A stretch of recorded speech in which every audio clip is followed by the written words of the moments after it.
Les cinémas ont réouvert, il est temps d'y retourner. Salut à tous, ici Reg et je vais aujourd'hui parler de 7 films que j'ai vus au cinéma et de manière générale qui sont sortis ces 2 derniers mois, donc juin et juillet 2020, pour vous motiver à aller au cinéma. La vérité est que le cinéma aujourd'hui, le cinéma français sans les sorties américaines, souffre énormément. Vous voyez que des salles comme le Grand Rex ferment durant la période estivale parce que personne n'y va. On se rend compte aujourd'hui à quel point on est complètement dépendant du cinéma international et plus précisément du cinéma américain. Mais je me dis qu'il y a quand même quelques films qu'il faut aller voir au cinéma en ce moment pour un peu raviver les salles. Mais honnêtement, si les salles ferment, si vous n'êtes pas allé voir les films, ne culpabilisez pas. C'est pas votre faute non plus que les salles sont moins fréquentées que d'habitude. Il y a une pandémie, il y a un virus et les films sont peut-être moins intéressants pour vous. Ne vous faites pas culpabiliser par des gens qui vous disent que c'est votre faute si le cinéma se meurt aujourd'hui. Ne vous faites pas chier avec ça, mais essayez quand même, si vous êtes fan de cinéma, si vous aimez le cinéma de manière générale, à aller voir des films en cette période. Et c'est pour ça aussi que je fais cette vidéo, c'est que si vous pouvez aller voir ces films-là de cette liste au cinéma, faites-le, c'est mieux. Mais si vous voulez les regarder plus tard en Blu-ray ou même sur une plateforme de streaming, eh bien faites ce que vous voulez. L'idée, c'est que vous voyez un film. Mais pensez-y quand même, dites-vous que le cinéma vit vraiment un moment difficile, donc si vous voulez soutenir le cinéma, votre cinéma de quartier,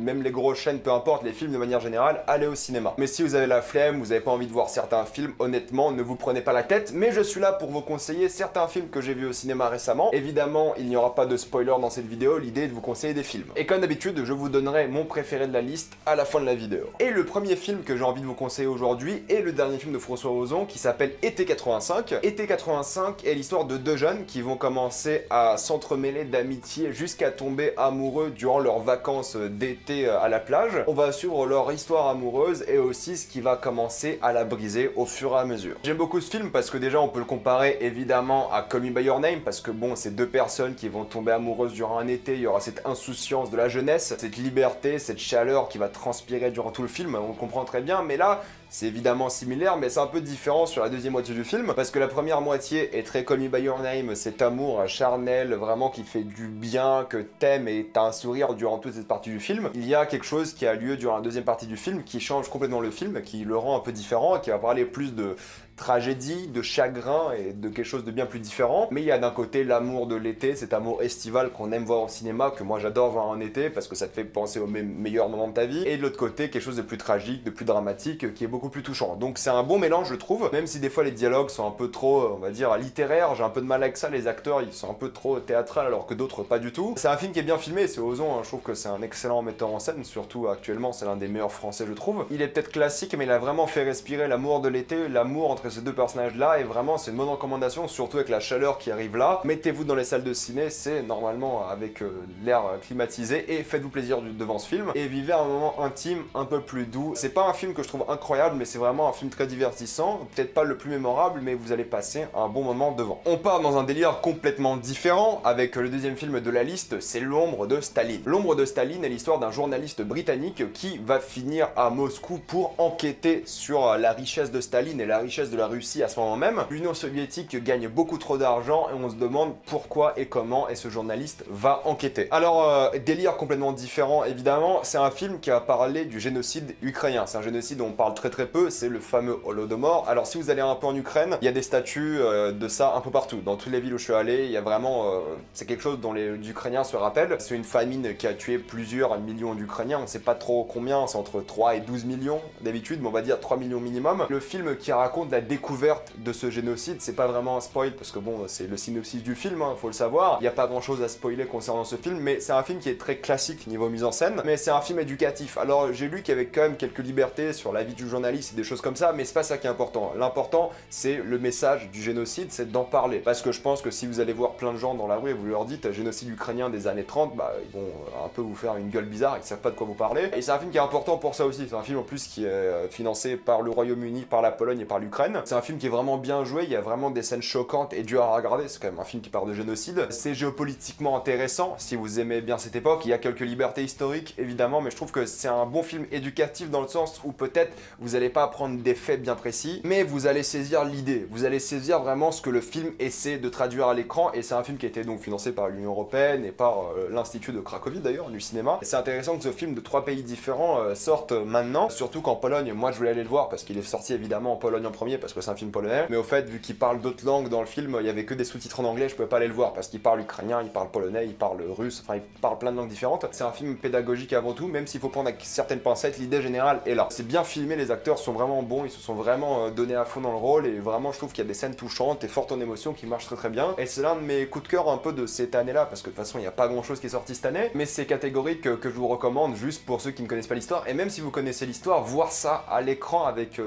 vraiment cette image bien filmée et dure, parce qu'ils sont vraiment allés filmer à des endroits super durs pour le corps quand même. Il fait froid, il y a la neige, c'est l'Ukraine en hiver, c'est dur quoi. Je vous conseille ce film, vous allez apprendre et être diverti. Pour ceux qui aiment le cinéma coréen, c'est le film Lucky Strike qu'il faut aller voir, parce que c'est un film qui va être une sorte de quiproquo, qui va être une sorte de peut-être, je dirais pas braquage, mais ça va parler d'argent. Ça m'a fait penser à No Country for Old Men et en même temps à un film de Guy Ritchie. Lucky Strike est l'histoire d'un personnage qui va retrouver un sac à main avec plusieurs millions de la monnaie coréenne, et vu sa condition difficile, c'est peut-être intéressant de prendre cet argent-là et vivre dans de meilleures conditions. Sauf que plein de personnes recherchent cet argent, c'est là que vous allez être introduit à plein de personnages, plein d'histoires, et ça va aller dans tous les sens, tout ça pour finir en beauté. Personnellement, j'aime beaucoup les films de quiproquo parce que c'est toujours un gros bordel, enfin c'est le but de ces films-là. Quand il s'agit de cet argent-là, les personnages veulent tous le récupérer, et ça qui va être intéressant, c'est qu'ils vont vraiment mentir, ils vont s'allier à des personnes avec lesquelles ils s'allieraient pas d'habitude, ils vont tout faire pour récupérer cet argent, et ça va aller dans plein de situations complètement différentes. Et c'est vrai que même si le film met quand même pas mal de temps à démarrer, pour bien que tu comprennes les enjeux des personnages et vraiment pourquoi ils font tout ça, leur motivation, dès que tu arrives dans le dernier tiers du film, c'est vrai que là ça s'arrête pas, et c'est vraiment une montagne russe émotionnelle et super fun à regarder. C'est clairement le film le plus fun de la liste à voir, ça c'est clair et net, et c'est ça que j'aime beaucoup, c'est que c'est un film qui est beaucoup plus décontracté, c'est un film qui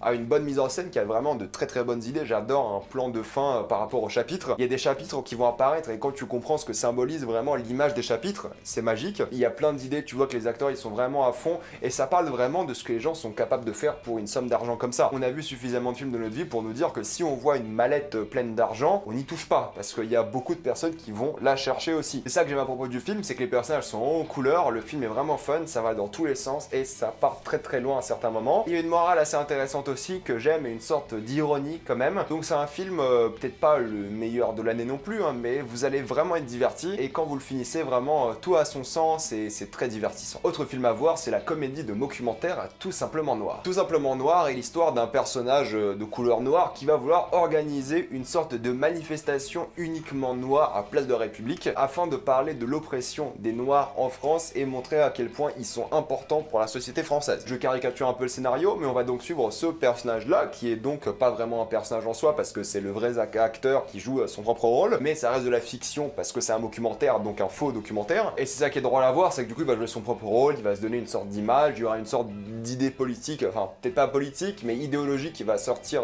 de ce film-là, sur la condition des noirs. Il y aura plein d'intervenants, d'autres acteurs, par exemple Farid est très présent dans le film, et au début tu vois la bande-annonce, tu te dis bon ça va être juste des caméos à droite à gauche d'acteurs connus de couleur noire, et puis c'est tout. C'est bien plus que ça, c'est un film qui raconte quand même quelque chose, il y a quand même une idée, il y a une idéologie en tout cas derrière intéressante, ça va parler de l'hypocrisie de plein de gens, de la société aussi, des politiques, et ça va vraiment parler de comment on peut utiliser aussi la couleur pour se démarquer, et l'inverse, comment ça nous oppresse. Donc c'est vraiment un film que je trouve intéressant parce que derrière tout ça, il y a vraiment une idée politique, ça essaie de faire passer un vrai message, tout en étant assez adorable au final, parce que c'est un documentaire, tu vois ces personnages-là qui ont une personnalité aussi, c'est pas juste politique, c'est des vrais personnages qui ont des motivations, qui ont des envies dans leur vie, et c'est ça qui est fort aussi, c'est qu'ils font passer un message par des caricatures de personnes, et tous les acteurs qui sont donnés au jeu, je les trouve géniaux. Il y a beaucoup de caméos assez célèbres, je vous laisse voir le film, mais c'est un film assez court, c'est 1h20, 1h30, et c'est très divertissant. Moi j'aime beaucoup le style documentaire avec ses faux documentaires, donc c'est très divertissant pour moi aussi, et c'est pas la comédie grasse, caméo que tu pouvais attendre en voyant le film, c'est un film chou,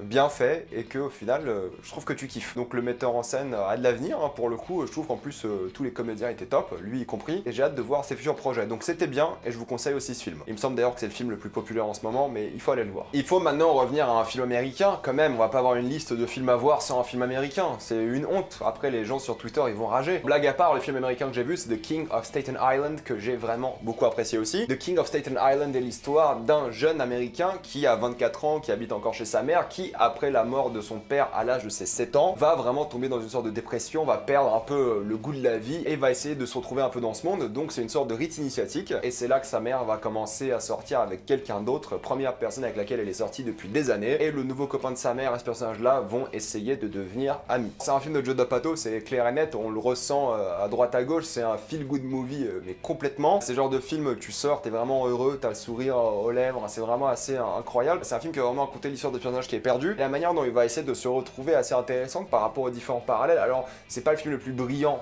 du point de vue de l'écriture, c'est assez simple, c'est assez banal, ils font des comparaisons bon, assez douteuses des fois, il y a des facilités scénaristiques, mais en soi c'est super divertissant, les acteurs sont géniaux, je trouve qu'ils ont tous réussi, et j'adore Bill Burr, je trouve qu'il est vraiment incroyable, mais de manière générale, vraiment ils sont tous impliqués dans le rôle, et vraiment ils ont quelque chose à apporter à ce film là. Tu t'ennuies jamais, c'est le film le plus long de la liste, hein, c'est 2h30 presque, et je me suis jamais ennuyé, j'ai vu ça défiler sous mes yeux, c'était super divertissant, t'adores vraiment l'ambiance qui est créée par le film, et c'est le film qu'il faut voir cet été là aussi, c'est le film qui va te mettre la pêche et va te donner envie d'aller au cinéma, ressortir et juste vivre ta vie quoi. Donc The King of Staten Island, j'en recommande aussi, c'est vraiment une belle œuvre qui mérite vraiment le détour. Maintenant on va parler du film que j'ai le moins aimé de la liste, mais c'est quand même un film qui peut plaire à certaines personnes, c'est un huis clos, c'est le film Exit. Exit est l'histoire du journaliste et de deux mécaniciens qui vont se retrouver enfermés sous un métro en flammes. Lors de la construction du métro, il y a eu un problème technique qui a embrasé le métro et trois personnages sont enfermés dans une sorte de cabine et c'est là qu'ils vont essayer de ressortir. Le film dure aussi 1h20 et moi j'ai du mal parce que j'ai trouvé l'1h20 affreusement longue. Alors c'est pour ça que je dis pas que c'était un film spécialement pour moi, mais pour ceux qui aiment les huis clos, je trouve que ça peut être un bon film. Moi j'aime bien, mais j'ai pas été entraîné par ça, j'ai pas trouvé le film intense. J'ai trouvé un peu facile, un peu fastidieux, un peu peut-être même banal, au final est très peu mémorable, mais j'ai vu beaucoup quand même de personnes recommander ce film sur les réseaux sociaux, ils ont beaucoup adoré, donc je me dis que c'est peut-être pas une recommandation de ma part, mais pour les gens qui veulent voir un huis clos en ce moment même, il faut aller voir Exit, mais voilà, c'est pas un huis clos que je pense que vous allez vous en rappeler, mais ça dépend des gens, je le dis quand même dans la liste, parce que ça peut faire plaisir à certaines personnes. Mais mon film préféré que je voulais conseiller aujourd'hui, c'est un film que j'ai vu ce matin d'ailleurs, c'est le film Madre. Madre est l'histoire d'une femme qui, il y a 10 ans, a perdu son enfant et elle habite au même endroit de la disparition de l'enfant durant ces 10 dernières années, jusqu'au jour où elle va rencontrer un enfant qui ressemble affreusement à son fils et ils vont s'attacher d'amitié. Difficile de décrire ce film, mais c'est sûrement le film le plus cinématographique de la liste. C'est un film qui est visuellement incroyable, c'est vraiment l'un des films les plus mémorables visuellement, ça me faisait penser à du Malik, des fois c'est vraiment, je trouve, un film magnifique. C'est un film très émouvant aussi, qui est très dur à regarder parce qu'il y a une sorte de catharsis par rapport au film, c'est assez évident, mais il y a aussi une sorte de descente aux enfers qui peut faire beaucoup de mal à beaucoup de personnes. J'aime beaucoup les messages du film, j'aime beaucoup ce qui a été fait par rapport à ça, j'aime beaucoup les acteurs, je trouve qu'ils ont tous été géniaux. C'est un film espagnol-français, donc il y a beaucoup de français dans le film, il y a beaucoup d'espagnol aussi. C'est vraiment l'histoire d'une mère qui va essayer de retrouver un peu ce qui lui manquait dans sa vie depuis la disparition de son fils, et vraiment essayer de passer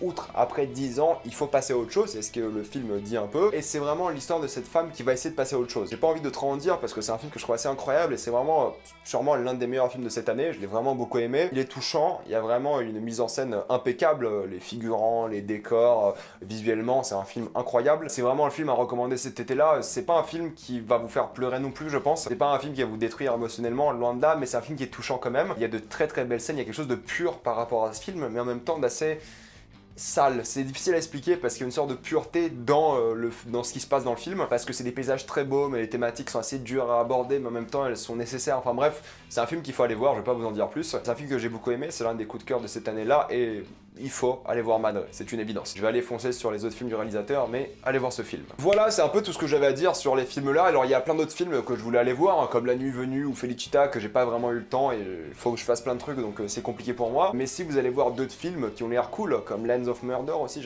ça avait l'air pas mal, dites-moi juste dans les commentaires ce que vous avez pensé de tous les films. Êtes-vous retourné au cinéma? Sinon, bah dites-moi pourquoi, si oui, dites-moi pourquoi, et qu'êtes-vous allé voir? Comme d'habitude, pensez à vous abonner à la chaîne pour plus de vidéos, mettez un j'aime et partagez cette vidéo, ça aide beaucoup la chaîne. Si vous aimez la chaîne, pensez à la soutenir gratuitement grâce au lien Utip, en faisant un don ou en regardant une publicité, ça me fait un peu d'argent. Suivez-moi sur Instagram pour des critiques exclusives, suivez-moi sur Twitter pour toutes les news, et salut à tous.